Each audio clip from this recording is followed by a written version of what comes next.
हम शिव विवाह की तुमको भक्तों कथा सुनाते हैं, पावन कथा सुनाते हैं। माता सती संग शिव शंभू जब ब्याह रचाते हैं, हम कथा सुनाते हैं।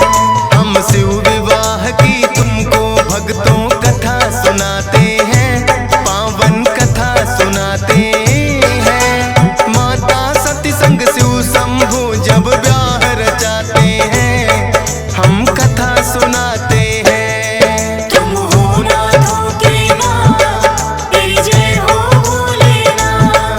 तुम हो नाथों के नाथ, तेरी जय हो भोलेनाथ।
ब्रह्मचार्य वो भोले के पास में आते हैं, पावन कथा सुनाते हैं। माता सती संग शिव शंभु जब ब्याह रचाते हैं, हम कथा सुनाते हैं। तुम हो नाथों के नाथ, तेरी जय हो भोलेनाथ। तुम हो नाथों के नाथ, तेरी जय हो भोलेनाथ।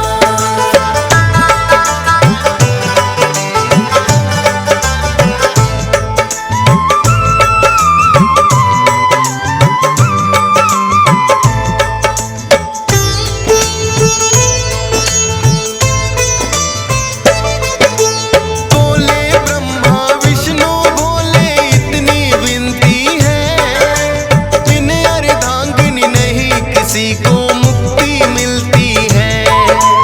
हम जैसे ही आपको भी अब ब्याह रचाना होगा, दक्ष प्रजापति की पुत्री को अब अपनाना होगा। बड़े घोर तप से है उन्होंने कन्या ये पाई, और नहीं कोई आदिशक्ति सती रूप में है आई। भोले जी ने मान लिया ब्रह्मा विष्णु का कहा, धूमधाम से सती के संग में हुआ भोले का विवाह। भूत प्रेत भी भोले की बारात में आते हैं, पावन कथा सुनाते हैं। माता सती संग शिव शंभु जब ब्याह रचाते हैं, हम कथा सुनाते हैं। तुम हो नाथों के नाथ, तेरी जय हो भोलेनाथ। तुम हो नाथों के नाथ, तेरी जय हो भोलेनाथ।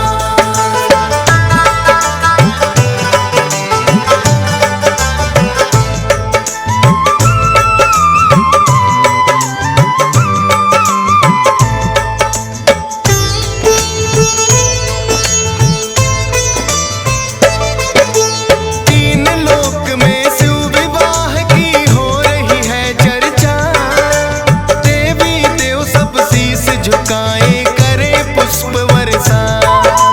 शिवमय हो गया था भक्तों ये सारा ही संसार, गूंज रही शहनाई शिव की हो रही जय जयकार।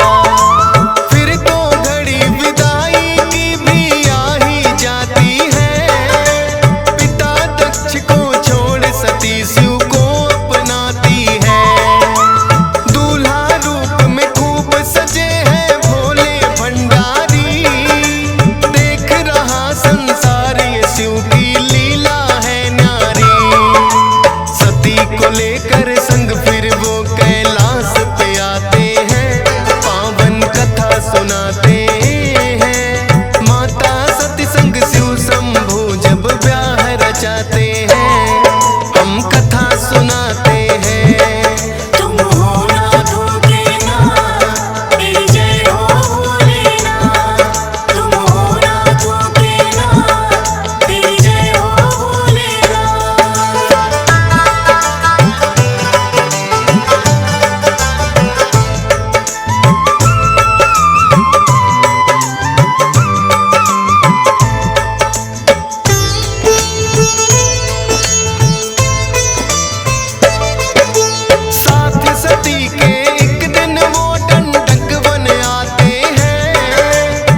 सती का फिर सारा संदेह मिटाते हैं, पावन कथा सुनाते हैं। माता सती संग शिव शंभू जब ब्याह रचाते हैं, हम कथा सुनाते हैं। तुम हो ना धोखे ना, तेरी जय हो भोलेनाथ। तुम हो ना धोखे ना, तेरी जय हो भोलेनाथ।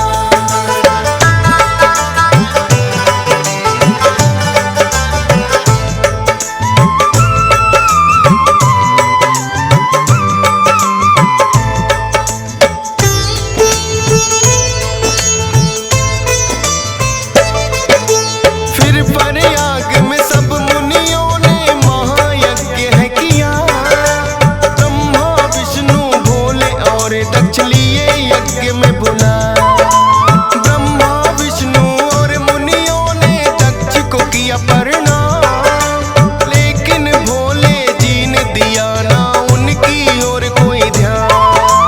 राजा दक्ष को भोले की ना बात पसंद आई, लगे सोचने क्यों पुत्री मैंने इन संग ब्याही।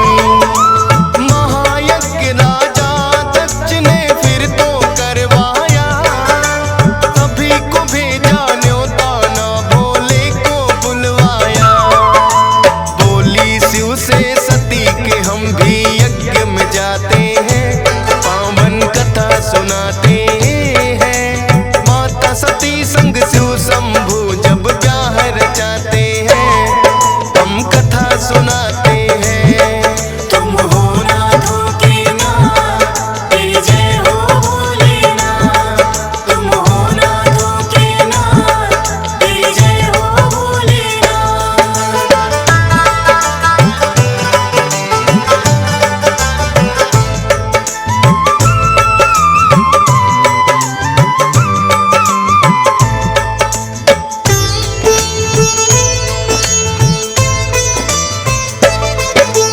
कहने लगे बोले मेहमान जो होते बिना बुलाए, होता ना सम्मान कहीं ये तुम्हें रहे समझाए। लेकिन सती ने मानी ना भोले की बात कही, पिता के यज्ञ में वो तो बिना बुलाए पहुंच गई। राजा दक्ष सादर कर रहे थे सबका ही सम्मान, भोले के लिए ना रखा था लेकिन कोई स्थान। बोली पिता को आपने ये तो अच्छा नहीं किया, भोले का अपमान सती से गया था नहीं सहा।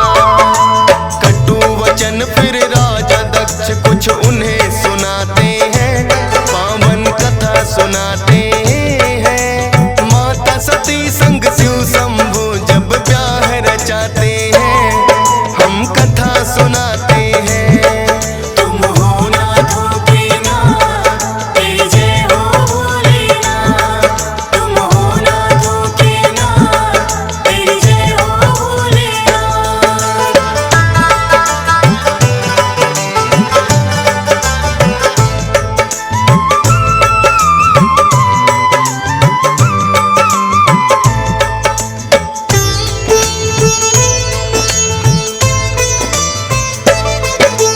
होनी तो बलवान है लेकिन होकर ही रहती, अपने प्राणों की माता सती ने दे दी आहुति।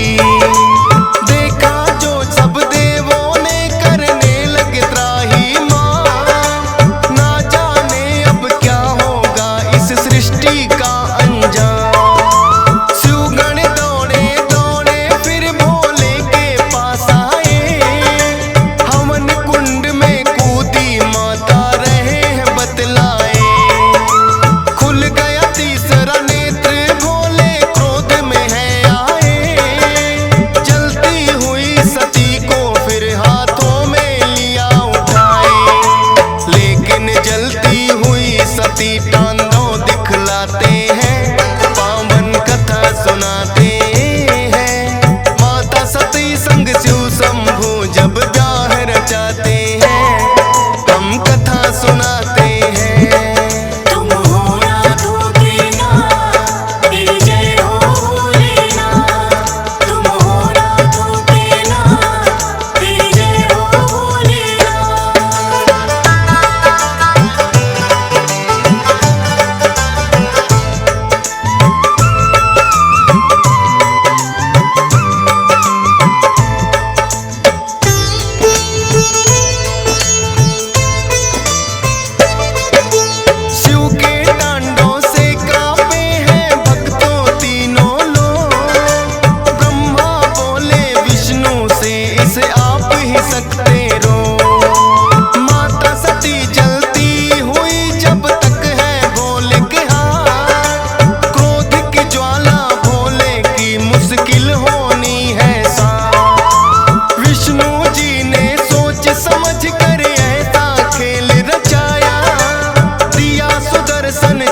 जाने जाते हैं तब से, लेकिन भोले शांत नहीं फिर भी हो पाते हैं। पावन कथा सुनाते हैं, माता सती संग शिव शंभू जब ब्याह रचाते हैं, हम कथा सुनाते हैं। तुम हो नाथों के नाथ, तेरी जय हो भोलेनाथ। तुम हो नाथों के नाथ, तेरी जय हो भोलेनाथ।